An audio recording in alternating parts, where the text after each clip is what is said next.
শোনো, আম্মু বলছে তোমার সাথে আমার বিয়ে দিবে না, তুমি এখনো বাচ্চা। Ladies and gentlemen, আপনারা যারা অ্যাসিডকে চিনেন না, আমি ডিম ভাজতে পারি, ভাত রান্না করতে পারি, কাপড় ধুইতে পারি, চা বানাতে পারি। আমি পুরাই ওয়াইফ ম্যাট্রিক। আর কি চাই বলো? বিয়ের পর সকালে তোমাকে দিয়ে ঘুম থেকে তুলে দিব, রান্না করে নিজ হাতে তোমাকে খাইয়ে দিব। শপিং এ গেলে আমি তোমার জন্য টি শার্ট কিনবো, বাইক চালাইতে পারি, অলরেডি সায়েন্স নিয়ে স্টাডি করতেছি, এইচএসসি এক্সামে গোল্ডেন এ প্লাস।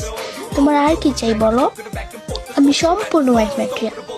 বিয়ে করবো আমাকে বলো?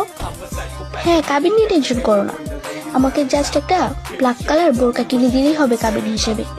আমার তো শুধু তুমি হলেই হবে জান পাখি, আমার পাখি জামাইটা। তোমার কথা আব্বু আম্মুকে জানাইছি, আমাদের বাসায় সবাই রাজি। তুমি কবে আসবা?